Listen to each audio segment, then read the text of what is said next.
En Méditerranée, nous avons noté dans les recherches du réseau FEMIS que la question de l'eau prend de plus en plus d'importance. L'équilibre entre la demande en eau et sa disponibilité a atteint un niveau particulièrement critique. La région euro-méditerranéenne doit mettre en œuvre une approche plus durable de la gestion de ses ressources en eau, axée sur la conservation de l'eau et axée aussi sur une utilisation plus efficace. Donc de nouvelles approches d'irrigation, une sensibilisation des consommateurs, des efforts d'adaptation aussi sont nécessaires. La Méditerranée ne représente que 7% de la population mondiale et pourtant elle abrite 60% de la population dite pauvre en eau.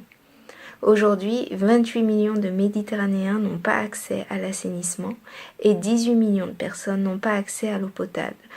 La Méditerranée est également fortement vulnérable à l'impact du changement climatique et des études scientifiques montrent que les ressources en eau de surface pourraient diminuer de 20 à 40% d'ici 2050.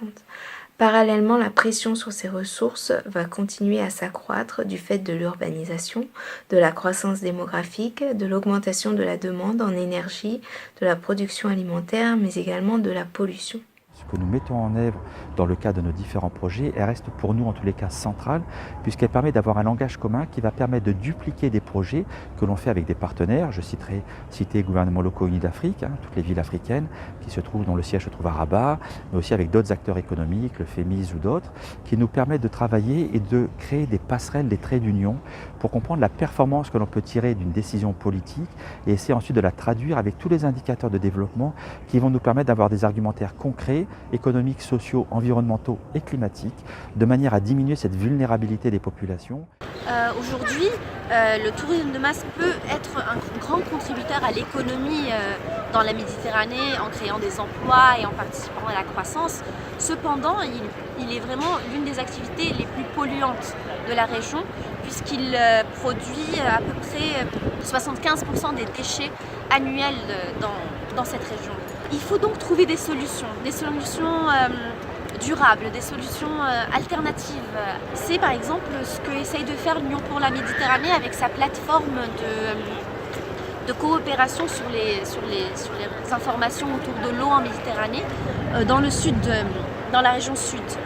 C'est vraiment pour trouver des solutions qui sont moins coûteuses et plus efficaces. Assurer aujourd'hui la sécurité hydrique en Méditerranée va nécessiter d'avoir une approche transversale et plus sectorielle comme ces dernières années. Le Plan Bleu, qui est une organisation rattachée au programme des Nations Unies pour l'environnement, œuvre en ce sens depuis plus de 30 ans et donc travaille sur ces questions environnementales au service des parties contractantes de la Convention de Barcelone et pilote aujourd'hui avec le PAM le développement d'un rapport sur l'état de l'environnement et du développement en Méditerranée qui sera publié pour 2020. Certaines prévisions disent que d'ici 2035, le Liban va faire face à un déficit qui va atteindre de plus de 600 millions de mètres cubes. Le Liban donc a besoin de répondre à deux choses, le manque d'efficacité et le manque de financement. En termes de manque d'efficacité, une restructuration de l'infrastructure doit être présente et cela pour rendre les services de plus en plus efficaces. De même, les solutions peuvent aussi passer par une culture d'innovation qui va résoudre le problème de l'eau et va résoudre ce problème entre offre et demande.